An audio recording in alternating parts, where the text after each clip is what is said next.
I'm hosting today as Don is not with us today. He is away. So let's take a minute to introduce ourselves. As I said, I'm Maura Kelly. I teach 7th and 8th grade humanities at People's Academy Middle Level. Hi, I'm Kevin Hunt. I'm a 5/8 generalist at Wilson Central School. I'm Lindsay Hallman. I teach 7th and 8th grade on a multi-age at Essex Middle School with the Edge Academy team. Hi, I'm Allison Gothier. I teach high school science at U32 in East Montpelier. Great. So the first thing that we were going to do today is just check in and see where everyone is as we're wrapping up, heading into winter break.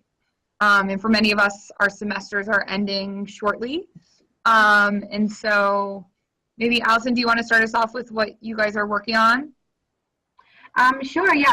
That just brings up, you saying the semester ending is bringing up some interesting debates and talks have been happening recently about how proficiencies in school should be year-long. We're kind of at this weird kind of classes will shuffle around, establishing new norms, classroom environment. And that's where we're at. Yeah, we're not, so where we're at right now is we also kind of have changed the way that we look at the timing of the year. And for instance, we don't send out report cards because of our, the system that we use for reporting is, updated frequently. And so there's no end of a trimester. I mean, there's an end of a trimester only naturally because our students switch their unified arts. Other than that, it's kind of, we are taking time right now. Our kids are really diving into their personalized project work. So we are really trying to get that set and in place and in motion so that when they get back from the break, they're just ready to cruise. Lindsay, what's your theme you guys are working on this year? The theme is future, imagine the possibilities. And we've had future in the 8 years of the Edge Academy. We've had future a number of times, but typically self and world questions are really a lot about the future, what's going to happen to both themselves, their community, and the world. And so this year, I think I shared this once before, but this year, along with our theme of the future, imagine the possibilities, they have to link their projects with one of the Sustainable Development Goals, and there's 17 from the United Nations. So that's been really, really a very interesting process of having them really understand what these goals are, and then it really makes a stronger connection to the impact they'll have on the community.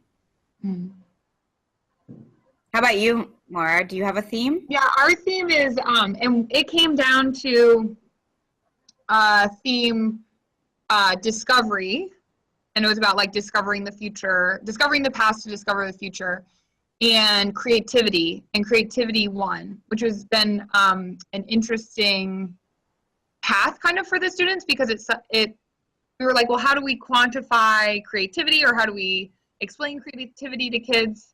Our theme last year, awareness, it felt very inquiry based, so it was very easy to root kids in sort of projects, it felt like. And so we're working on creativity, and we're pulling in one of our scholarly habits as our way to sort of ground the reflections this year for what we call opportunity time for the whole school. So we're using persistence as what we're looking at with kids through their projects. So a lot of their reflections are around this idea of persistence. And so actually last week on Friday, we had students think about creativity and how can you show persistence and your creativity at the same time. And we found this box of just like random school things. So we had like bits of clay and Legos and old books and all this stuff. And we had kids just go to different places around the school, and the products were really neat. And so for me, it kind of reaffirmed this idea that kids are going to be okay. Like if we're working on our projects and we're thinking about creativity, like we talk about schoolifying things a lot and not wanting to schoolify the personal projects that kids are coming up with too much. And that really reaffirmed for me, like, let's not schoolify it. Like, kids can take a box of things and make something amazing, and it's also rigorous. Like, they're really talking about persistence and what it means and defining it and showing it. And so that was a really neat thing that we did last week.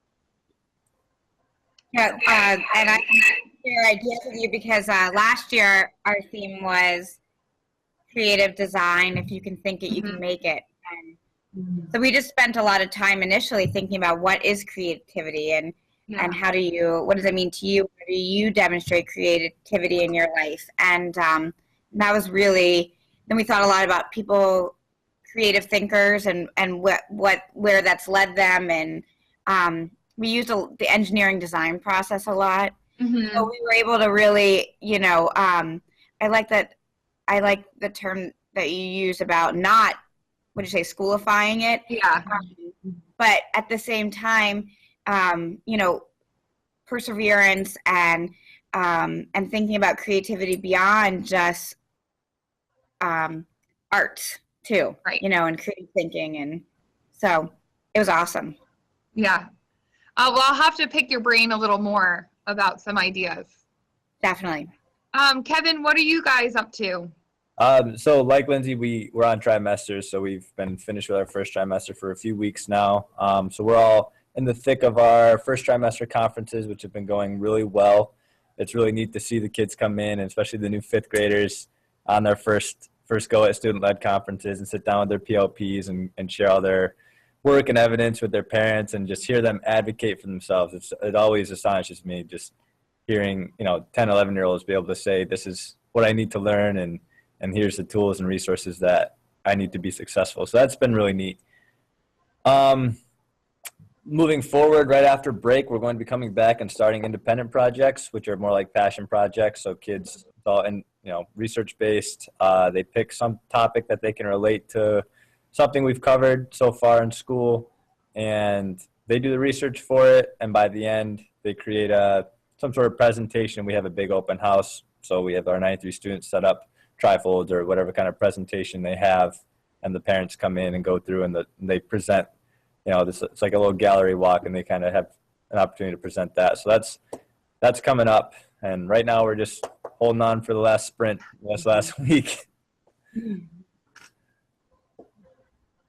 So one of the things that we're going to talk about today is student reflection. And so thinking about the models of reflection that are used in the classroom, how often it's happening, and then also where is it happening, which I think is something that a lot of educators are trying to figure out. Where do we have students reflect, and how are we capturing that evidence? And then the second part of that is how often are teachers reviewing goals and working with students on breaking down the steps that they need to take. So it's kind of two parts. Yes, I can jump in.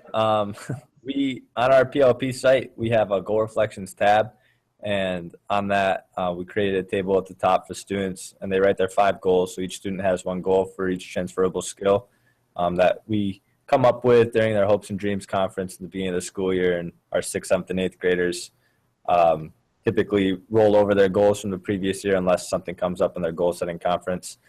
And we set aside 30 minutes every Wednesday, and that's just PLP time. So the kids just know they come in, they grab their Chromebooks, and the first thing they do is they write just weekly blurbs for each goal. So it's nothing drastic. It's just how are you doing just that week and thinking about your goal and what next steps. So those are the 2 prompts that we give them is what are you doing this week to help with that goal, or what work are you doing, and then what are your next steps.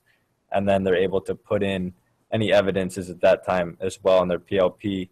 And then we ask whenever they put in evidence that they jot down how it connects to their goals. So that helps with the reflection piece as well.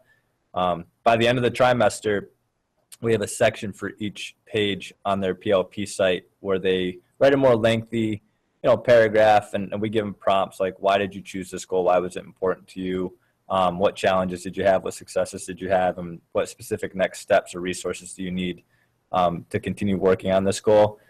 And that's been really helpful with our conferences, especially because the students will come in, they kind of read those reflections. I had some students do a screencast ahead of time, talking through their whole PLP, which has been a nice way for them to reflect on their work as well. But that's our systematic approach to it, is kind of have that weekly piece and then more of a culminating reflection by the end of the trimester. So I can go next. We, as far as reflection goes, we provide during we call it our gathering meeting on Mondays. We provide the students with weekly goals, so a framework for the week, either related to the transferable skills or individual classes or projects. And we always have a PLP goal for them. So that's always kind of an embedded piece that we try to work on throughout the week. And then they obviously have a project goal that everyone's working towards, kind of the same transferable skill or proficiency throughout the week, but they might be demonstrating it in a variety of different ways. Mm-hmm. But we, once we get into their projects, we just recently started this back up again. We do a weekly letter on Fridays that they email to their advisor and their parents, sharing their progress on their goals and evidence of that progress. And they have 3 goals that they set at their goal setting conference in October. And then they also share any successes, highlights from the week, where they're at with their project work, because we find that that's the most abstract thing, part of their day that for parents to understand, not science class or math class, but the project is so integrated that it's really helpful for them to explain what they've done and the learning, and then what support they might need. So they write a letter. It's kind of it goes to both their advisor, so one of us, and then trusted adult, and whether it's a parent, guardian, or another adult. And it allows them that space to reflect, but also share that reflection with an audience. Lindsay, how scaffolded do you keep that letter? Is it more open-ended, or do you give them specific prompts? Because this is, in our last faculty meeting, a lot of my colleagues and other teams that don't have the embedded time have been asking how can we offer more time for reflection? I feel like that's something I could maybe bring to the table. But yeah, so do you give them specific answer these questions, or is it more just open-ended, reflect on your progress this week and on your goals? We do provide a structured template that they could use for the prompts. So, even starting with a greeting, what would a greeting look like in an email, and a salutation, and at the end, a closing. And so, but then we do provide prompts, and I'm happy to share that with you. Yeah. And then in some weeks we might change it up a little bit, but it's always the same kind of structure, like a greeting, something that positive that happened throughout the week, where they're at with their goals, reflecting on where they're at and what progress they've made, where they're at with their project work and what they've accomplished this week, and then successes and maybe an area that they want to work on in the coming week. So we definitely provide the scaffolding for them. Awesome. I have a question for you, Lindsay. So I hear you saying that you have the short weekly goals, and then you have these long-term goals that they'll be working on all year, or just half the year? So we provide actually weekly goals, but some are ongoing. So, it might be multi-week, but each week on Monday, we give them the goals for the week. And by Friday, the expectation is that on team and within the week, we will have accomplished those goals, and they need to be held accountable for showing their evidence towards those goals. Okay, so I see what you're saying. So then they have set their own goals themselves at their goal setting conference, an academic, a personal, and a career related goal. And that's on their PLP. So when they're reflecting on their 3 goals in their Friday letter home, it's their 3 goals that they set, their own goals. They also might, talk about the work they did related to our own team goals, like the overarching team goals, but those are mostly set by Phil and myself. We create goals for the week and share them during our team meeting. Sorry, that there's a lot of goals being passed, you know. Yeah, no, I mean, then that's my question. Do you ever hear, this is all new territory, do you ever hear kids saying, like, I'm goaled out, or like, these are just too many things for me to keep track of? Like, do you ever get pushback on the, oh, more goals, or are they enthusiastic about it? Well, so there's our team weekly goals, and they know that that's kind of just a framework for the week. And then what happens is some of those goals, like, we highlight in, like, you know, a different color, red, you know, which means that something is going to be shared, presented, or turned in by the end of the week, because we don't assign daily homework. So it's kind of an overarching weekly piece. And then when we talk about their goals, those are their PLP goals. So I think they're really clear on distinguishing, like, at gathering meeting on Monday, we get our framework for the week, those are our goals. And then on my PLP are my own goals that I set with my family and Phil and I at their goal setting conference. Okay. That's a great framework, though, to give for students, because I think that's another thing that's happening is people are like, when are we talking about transferable skills or scholarly habits? Like, where are the frameworks and the threads that students are seeing it out throughout their week? Can you give us an example of, like, one of the goals for this week that you gave the students on Monday?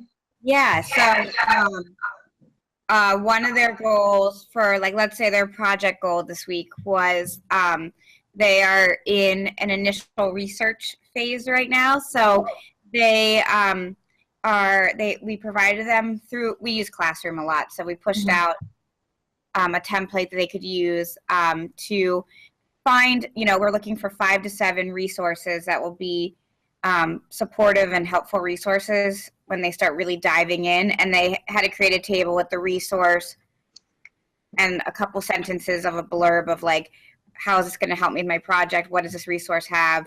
And then so that by the end of the week, they need to have that completed. They can then go beyond that too, but that's like the team goal. And then for their individual project, like, we have kids that are working on renovating and innovating a greenhouse for our school. And so they, like, went off, you know, site to pick up materials or went out and did measuring. So those are their more personalized project pieces, but there's an overarching team goal. Like, when they get back from break, their first goal will be to create their driving questions. So now they've done their initial research. What are your 2 to 3, typically around 2 big driving questions that are going to drive your project work throughout the remainder of the year? Does that help? Yeah, that's very helpful. I mean, and then something as specific as, like, our science goal last week, and we don't always have, like, it always varies what it is. Our science goal was connected to our civic and social responsibility goal, and in that we were doing a lab. Our genetics lab was on, dominant and recessive traits, and they had gingerbread parents and were creating offspring, and then what we did was we actually made gingerbread cookies and then donated them to a dinner that happens in our community every Friday for people who might not have the means. So that was, like, by the end of this week, you will have accomplished this, this, and this, and please make sure on Classroom you've done your, you know, analysis of the lab or something. So then that's a little more. At the beginning of the week, how do you, like, unpack the goals with them to make sure they fully, like, comprehend what it is that's expected of them? That's what we do during our team meeting. So we set aside time every Monday to share the goal. And sometimes it's like, it's going to kind of be more and more unpacked as we move along. But in many ways, it's like, this is what's happening for the week. And this is what the outcome's going to be by Friday, you know, and there needs to be evidence of that. It helps us because it helps us really frame our week and make things more interconnected too. when we're thinking about our team life. We have our team meeting on Fridays, and so a lot of times we're introducing ideas, and we have flexible Fridays, so our schedule's different on the Fridays. And so usually it's introducing like the big idea, or like usually we're doing some work with the PLP or a project or something like that. But I really like the idea, and I feel like you could even do it on a Friday of saying, okay, so next week, by the next time that we meet, these are the goals, and even breaking it down class-wise. Because I think about my team, and I know that my kids are making picture books about the carbon cycle and climate change in science, but I'm not really sure what the goal is. And so it almost gives a nice anchoring and grounding point as a teacher advisor to also know what's happening and what's expected of kids. Yes. So that's really cool. And it's a really good communication piece for families too. We email them out to the families, and it's also, we just post them on their Google Classroom. We have a community page for Google Classroom, so the families can have a clear picture of what are the goals for the week, so they have some kind of like talking points with their children when they get home, like, oh, I see you're doing this, so it gives them some conversation starters. I know we're talking about student reflection, but that's actually a question that I have been having is, how are we bringing parents into the loop around sort of school in general, what school looks like for students? Because I think parents are hearing more and more, all these changes are happening, or your grades are different. What do you mean is a progress assessment or a mastery assignment, or, you know, what does this look, what's a learning scale, or these different pieces? And so I'm wondering if there are strategies that people are using right now to facilitate conversations at home or engage families in conversations about what's happening in the classroom, because that's really something that I've been thinking a lot about, because I think parents want to know, and the kids have the answers for the most part. And so what strategies people are using. Email is definitely my go-to, or a big like mass email blast through Infinite Campus, which the parents read. But then it becomes a question of equity a little bit, like who has access to internet, who's actually reading the emails and is able to digest what I'm sending out. So to varying degrees of success with the mass email blast. We use a weekly flyer, so we send home, we use blogger.com, so we send it's called a Swift flyer every week. So for parents who can access it, we give updates on a weekly basis and give snapshots of different projects we're doing in class too. And, you know, we encourage parents to check Google Classroom now that they have a parent portal. And at this age, we encourage them to have their child's login and password anyway, so they can get on and see what it looks like from their kid's perspective.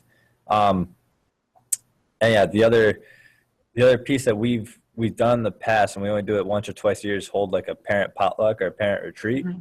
And that's just a nice way of getting just our parent community more involved and allowing them to meet all of us, not just the core student, the core teacher for their specific child, but it lets them meet us, and then we get to, you know, it's just more of an open conversation. We say, what kind of things do you guys want to talk about? Any concerns you have? Anything you want to learn more about Swift House? And again, we typically try to do that twice a year. Sometimes, you know, obviously time constraints and whatnot make it so it can only happen once, but that we usually get good feedback about that. Yeah, we also, sorry, Maura. I would say similarly, we send home we also encourage our families to have access to the Google Classroom, which is, you know, pretty much everything that's happening all the time. And then we send home a Friday newsletter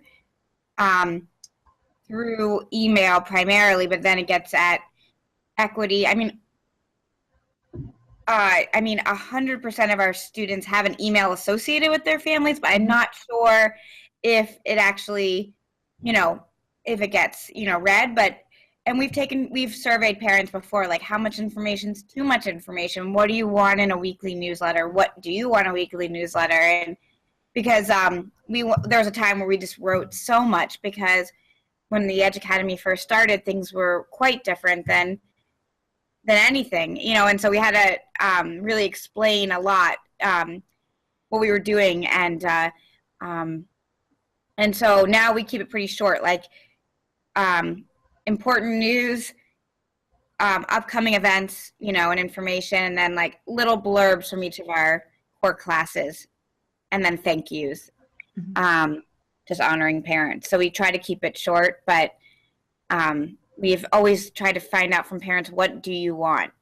You know, what is too much too? I think a lot about the goals reflection that the students are doing, because, you know, I see students who are working on these projects, or I know that they have these goals and they share at the student-led conference, and then I'll check back with parents and they're like, so how's my kid doing with the goal? And the student's been blogging about it or has evidence, and we try and connect parents that way, but it feels like it's not really reaching them. And so I love the idea of having students, as you were saying, Lindsay, writing a letter, like a weekly letter or something. It could even be a video clip or whatever it is. It can. And supplementing with some talking points, like, okay, and then ask your student, like, how can I help you? Do you have an image to show me of this? What was the hardest part?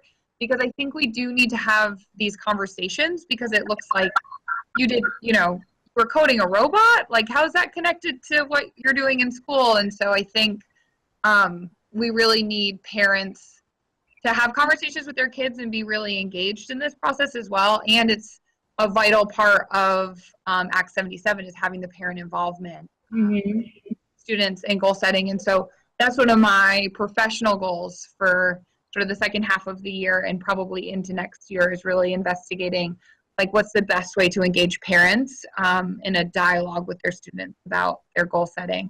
And I think also it will ground students for their reflections, giving them a purposeful audience, and sort of clearly communicating their thinking in that way. Yeah, and that's why we switched our conferences to mostly the conference. Most of the conference happens with at home with either a parent, guardian, or if that doesn't work out, a trusted adult. And so they can have this dialogue before they come to their goal setting conference in October, and we'll do the same thing in April, where they go home to share evidence, and then when they come in, we're just having a dialogue together. In October, we're really solidifying the goals and talking through them and helping them think through steps. But we found that when we kind of flip the conference and most of it happens outside of school, then those conversations can be had. And it's really nice to hear what, you know, even like saying, like, have at least a 30-minute conversation just this one time, you know, like, and when we put like a time to it, because the kids always ask, how long should it be? Parents learn a lot about what's happening for their child, and you know, it's always really, for me, it's really rewarding. The October conferences, the goal setting conferences, are awesome because of that. All that work that's done ahead of time, instead of just showing up, and you know, it feels like the parents are really relaxed and understand what's going on. I always think about being a student myself and sitting at the dinner table and being asked, you know, what'd you do at school today? Nothing. And then I'd be like, no, what'd you do? Like, parent and kids want to talk about it, and parents need the excuse to be like, well, your teacher, you know, you have to hand it in, our answers. And so I think we have to, especially with young adolescents, kind of give the power to the parents to have the conversations with kids about their learning, and kind of take the pressure off of both of them to initiate. So one of the sort of the next thing that we're going to talk about is a little bit about, you know, what is the vision for PLPs as your school? Is there a unified vision, or is it team-based, and where are those decisions being made, and how are schools supporting the PLP development and personal learning? Kevin, do you want to start? Because you kind of were talking about this earlier. Absolutely. Yeah, so school-wide, it's definitely a full push. Last year we developed a PLP committee. So we had one representative for each upper house team. So we have 3 teams that are 5'8", 1 team that's 5'6", and 1 team that's just a 7'8" team. So we had one teacher from each of those teams that joined the committee, and we did some work over the summer looking at really just the PLP framework, and we actually used the PLP site that Swift House uses as more of a base model to get started. And then we just rolled out an agenda looking at the calendar that Don has on the PLP Pathways site that really helped to guide our conversation and think about what are realistic goals for when should students have goals established, and when's the reflection process, when are conferences. And then this year's just been the real push with rolling out the site, and this is the first year that the administration, and it really has been top down, it's been amazing because we've gotten so much support from administration as they've expected each team to use a Google site to drive the PLPs and as a medium for it. So at least everybody can be working on that, talking about it. And it was really nice. Our last faculty meeting, we had our unified arts or related arts and world language teachers present, and they were saying, we want to get more involved with this process because we hear the kids talking about it. And so open up the conversation with, well, how can we do a better job across the school of, okay, my kid goes to PE, how's a PE teacher check in and say, hey, what kind of goals do you have? Like, hey, we just did this in gym. I know you had to go around perseverance. You were persevering today. You should definitely add that to your PLP as soon as you get a chance. Or in world language, if you have something, that you can relate to. So it's, there's of course some pushback. It's something new. Some people, it feels like it's extra just because they don't have it embedded in their daily routine, which I totally see. But at the same time, I think most educators in the school are realizing that it's the best thing for kids, especially that reflection piece and getting them to start advocating for their learning. And the research is there to support it. Our admin is definitely in support of it. So it's been really neat to see the whole school take it on. We're definitely going over some hurdles, but the conversations are there. And at least once a month for a faculty meeting, we devote just to PLP talk. Mm-hmm. So that kind of helps to get the entire, at least the upper house, the 5'8", upper house teachers and students on board with what's going on. What's that? Allison, what are you guys doing for PLPs at the high school level? So across the school, 7 through 12, advisory, which is 30 minutes on Mondays, is responsible for parts of Naviance. And then as the 9th grade teams, we have our personalized learning sites. And yeah, to varying degrees of buy-in from teachers and from learners alike. Yes, we will. Yeah, we'll see. Yeah, as we go through this year and the personalized learning sites that we're piloting this year, take some best practices. So hopefully the really strong rollout for incoming 9th graders for next year, and have it go up through with them as they graduate. You want me to? So Yeah. we, I guess it's more team-based for us here. Every team's kind of doing their thing. And so we just have continued to do what it is that we've been doing, and because it seems to work well for the kids that we work with. So, but yeah, I really think that, as Kevin said, with the leadership and the administration really devoting time to it and spending time to really encourage everyone to collaborate and work together and share, I think that's going to probably provide the most, results school-wide. I think that's really awesome that Williston is so focused on it. But right now for us, it's kind of each team has their take on it.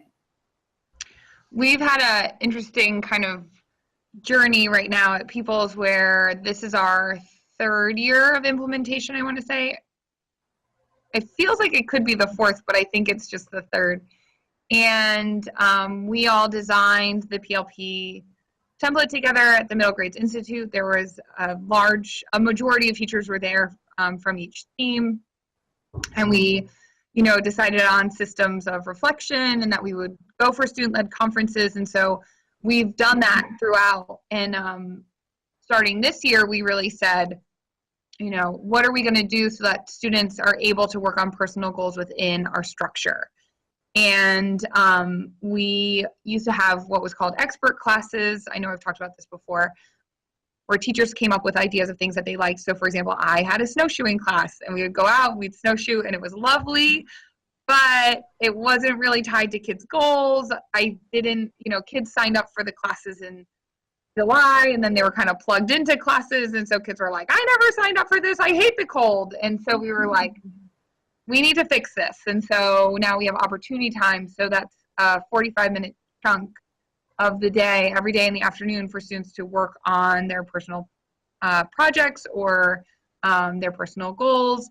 And all of our unified arts teachers are available at that time, which is amazing. Like, it's so amazing. However, 5th through 8th grade as a whole school, we've really had to say, how are we going to structure this? And so we've kind of gone at it from various approaches. Our team, that's when students are working on their negotiated curriculum projects. And then the other 7th and 8th grade team, that's when they're working on their personal goals. And so it's been interesting sort of differentiating for our kids, like, well, we're still working on projects, and so trying to align with that, and then also communicating with the unified arts teachers, because some of our students are leaving the classroom to do that. And then for the 5th and 6th grade, they've taken kind of a different approach, where they did an interest survey for students on a variety of topics that students were interested in. And then they broke them apart and grouped them based on interest. So there's like a team sports room, and a wellness room, and an acting room, and an arts room. And then within those small groups, they created their personal projects within, like with like-minded, a music room and a technology room. And so they're having students meet in that grouping for right now. But it feels like for the next change in the semester, that might change too. Trying to figure out developmentally, like, where is the gradual release and what does that look like for students? But it's been a really interesting journey, having the whole school saying, okay, we're going to be responsive to what kids' goals are and what they want to do. So there's definitely been an increase in bake sales to help a variety of groups and animals. But it's been really neat to see how it's empowered students. And I think we have the hopes of, with more opportunities for students to show sort of initiative, inquiry, passion, that they'll be able to start really focusing in on things that they're interested in and feel comfortable starting a new thing and persisting. And because it can be really overwhelming, I think, to kids when we're like, well, what do you want to learn about? There are some students who are still like, I don't know. And that's okay. And so we're still trying to hook some of those students who aren't quite sure where they want to go yet. But that's been really neat to see as a school, the large goal, and then at the team level, what's been happening. So, does anyone have anything else that they want to add about PLPs or things that are happening with reflection or professional development? I know one thing that came up that was interesting, and we hadn't really thought about it in the past, even on Swift House, since we have four core teachers, about 23, 24 students, and we take care of our core students' PLPs. Obviously, we're all on board with the system and know how things work and know to remind students, okay, you might want to take out your PLP and write this down. But somebody at our last faculty meeting brought up, like, is there a way where teachers, whether in the same team or across the school, can have more just understanding or know what the students' goals are? So we were brainstorming, like, well, do we create a form where maybe at the start of each unit or class, the student kind of fills out, here's one of my goals I really want to focus on in this class, so we're more aware of it. Because even I'm just thinking, like, across, right next door with one of my colleagues on my team, like, I don't know her students' goals, but I teach them because we're generalists and we have everybody throughout the day. So I just don't know if any of you have any ideas for that, or have that within your own teams where, like, how do you know your other students' PLP goals, or encourage them to reflect on them in your classes that you have them in versus just like an advisory or a course setup? Yeah, so I our setup's a little different because we're a 2-person team. We have 45 kids. So, I have 23 kids in my advisory, but when we do our goal setting conferences, we both are present for all of the conferences with the kids. And we also have a doc that we created that highlights each of their goals and then any additional notes or support they might need. And at that time, kids are often thinking about their projects too. So we just note that. So we kind of keep this ongoing, doc of where they're, what their goals are and where they're at. But I think with you have a lot of students. Yeah. Yeah. So I don't know what that would look like at, at that scale, but maybe somewhere where it can all be just documented, briefly what their goals are so they can kids are probably going to have common goals. They should get together, talk about strategies and steps and where they're at and share ideas. Awesome. I like that. Yeah, the Google form is the best thing I can think of as well. That's what I use to survey learning styles, personality modalities, intelligences, and show that back to them. And that was a cool point of discussion as well. This is how we learn in this class, so I should be seeing these types of activities amongst you for student choice. Yeah, Google Form is the best thing I can think of to just compile them all in one place. Yeah, I felt like logistically that would make the most sense to have them at least, because I don't think we need to know all 5 of every student's goals, because that's a lot to handle. But I figured even if they could hone in on 1 or 2 that they want to focus on, say for when they had me in math or they had me in social studies, and then by the end, if we could come up with some sort of self-assessment where they can gauge okay, what was your evidence for that goal that you wanted to work on? But yeah, I didn't know, because I would. I don't know, it just made me think I would like to be more in touch with, since I have those students throughout the day, even though they're not my core students, how I can be more in touch with what kind of things they're working on, because I might be doing something in class with them and have no idea that it directly relates to one of their personal goals unless they speak up, which is the ideal case. There's not much being done for it. Yeah, or even to extend it, wouldn't it be interesting if you Google formed all their goals and then use that as a point of discussion, put it back on them? Are there 2 or 3 big overarching goals that we all could be working on as a class to build community, and that would all satisfy our individual goals? Right. So within a class, have all the goals up and just kind of pull out major themes and right. Or have them do it. They'll do it. They'll be able to pull them out if you show it to them. Yeah. That's a great idea. And then it kind of also gives, instead of us always checking in, they could almost create